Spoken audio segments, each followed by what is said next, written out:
Alright, hello there, thrill seekers. I'm broadcasting to you today from the lovely city of München in Germany, where I just arrived yesterday, and I'm going to start doing a retreat in Benediktushof from tomorrow, I think. So I don't have time to do a video right now, and I'm going to present an excerpt from the talk that I gave at Bar Ö in Turku, Finland last week. The song you just heard was because I also didn't have time to figure out. I've been taking a ukulele along so that I can do little musical intros, but I didn't have time to figure out a new song. And one year, many years ago for Christmas, I figured out how to play Jingle Bell Rock, and that was what I can remember of Jingle Bell Rock. Anyway, that's all I could do without trying to practice something. So anyway, this excerpt is from Bar Ö in Turku, Finland, and I've been trying on these videos for the last few years to eliminate any, bad words, but this one has the F word in it a couple of times, and it's kind of necessary for the video. You'll see when you see it. It doesn't make sense without it. So I'm leaving it in, and I hope it doesn't offend anybody, and I hope it doesn't get me taken off of YouTube or anything like that. So that's in there. But I think it's a pretty good segment of the video anyway, so I hope you enjoy it. I am in Europe right now, and right now you are seeing the dates on the screen. I'm still doing a lot more stuff, and you can still sign up to come for lots of it. So you're seeing the dates on the screen, and if you want to come to any of these events, if you're here in Europe, you can go to the URL, which is hardcorezen.info/events, and there's clickable links there to find out how to get to any of these events or how to join or whatever you want to do. So there you go with that. Also, I am still supported by your donations. I'm getting paid for most of the events that I'm doing in Europe, but not all of them. But even though I am getting paid, I still depend on your donations for my support. Sorry, I'm getting all tongue-tied. So thank you for your donations. You can go to the URL hardcorezen.info/donate. That is hardcorezen.info/donate. You'll find PayPal and Patreon links for me there. And that's how I make most of my living, and I still appreciate your support, so thank you, but this is offered for free, so you don't got to support me if you don't want to support me. Alright, so we will see you next time. Have a good time all the time. I'll say that right at the beginning. And now let's see me at Bar Ö in Turku, Finland last week, talking about what the actual F. What the actual fuck? What the actual fuck is the question? Yeah. Well, yeah. Well, of course, a question like that could be taken a lot of ways. Yeah. And the way I would take it is, that was my question coming into this. It was my reason for getting into Buddhism in the first place. Was because I found myself living in this world, which we all think we live in the same world, but sometimes it's not so clear. And I wondered what this was. And I thought it was very strange. I had sort of a strange life anyway, because I was born in Ohio, which is in, the bigger town next to where I lived in Ohio was Akron, and Akron is probably similar size to Turku. It's kind of a secondary city in American terms. And then we moved to Africa, which couldn't have been more different. And when I think I was 7 years old when we moved to Africa, and then I was 11 years old when we moved back. I was either 6 or 7 when we went. I can't remember. And then 11 years old when I moved back.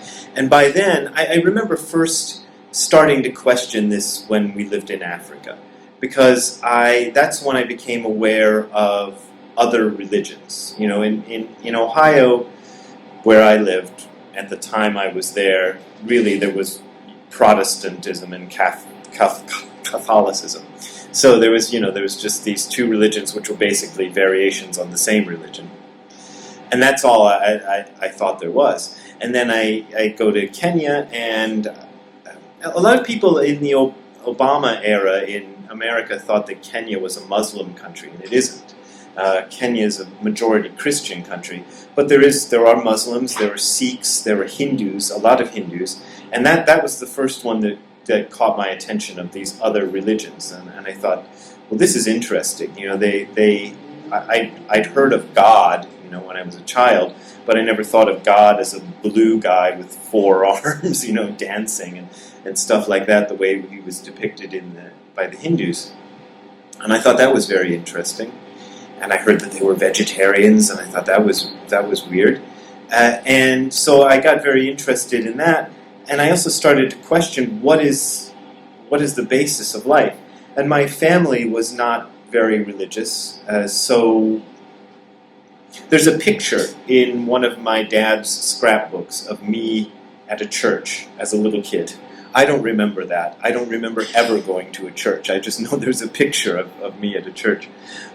So I must have at least once when the picture was taken. But I never had any concept of religion. But I had some friends in Africa who were Catholic. And I used to ask them about God and, you know, the meaning of life. And I'd start to encounter this. And as I got older, you know, we moved back to America, and I started looking into what are the teachings of these religions, because I thought life was so strange that these religions were going to give me an answer. Like, what is this? You know, what the actual I'll try to be clean for everybody. You know, but they didn't, at least as far as I could see.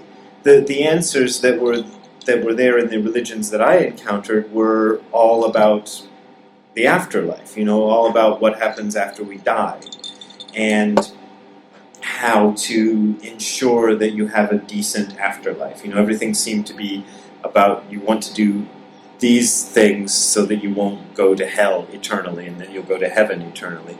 And that isn't what I wanted to know about. I didn't want to know about heaven and hell and death. I mean, I was interested in that, you know, what happens after we die and everything. But I was more interested in this. What's this? You know, why is there a table? You know, what is this body? What is this whole thing going on? Why is this happening? And so I started looking around for it, and that's when I encountered, as I said, by accident, Zen Buddhism. I was a student, maybe some of you have heard this story before, but I was a student at Kent State University, which is a kind of a, you know, not very significant university, but a large university in America. And I thought maybe there's a class I can take about religion, or about specifically about Indian religion, because that's what I wanted to find. And I just saw that and I'm looking through the catalog of classes that I can take, and the only thing I could find that was related to Indian religion was a class called Zen Buddhism. And the only thing I knew about Zen Buddhism at that point was I knew that Buddha was Indian, because I looked, you know, I wouldn't say I'd studied Eastern religions, but I looked it up in the encyclopedia and stuff like that to try to figure it out. So I knew Buddha was Indian, and I knew that Zen Buddhism was the Japanese form of this Indian religion. And that was it. That was the only thing I knew about Zen Buddhism. But I took this class just to see, you know, if it could answer me what these Indian religions were about.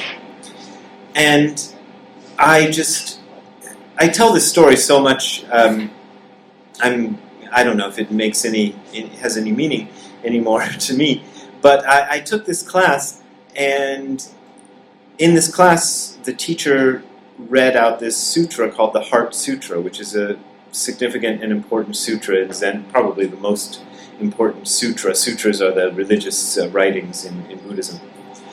And the Heart Sutra happens to be very short. So this teacher, who became my first Zen teacher, read the Heart Sutra. And when he came to the line, form is emptiness, emptiness is form, I felt like I was going to just break out in tears, because I thought, that's the thing I was looking for. I didn't know what it meant, but I thought, this is the thing I'm looking for. This sutra says, form is emptiness, emptiness is form. That seems to address my question, you know, because I'm wondering, why is there, you know, I keep grabbing the table, but why is there something instead of nothing? You know, why is there anything here at all? If you really think about it, does it make sense that there's anything? You know, the way I was raised in this kind of materialistic sort of philosophy of life, that matter is the most important thing and is the ground of all being, and everything stems from material action.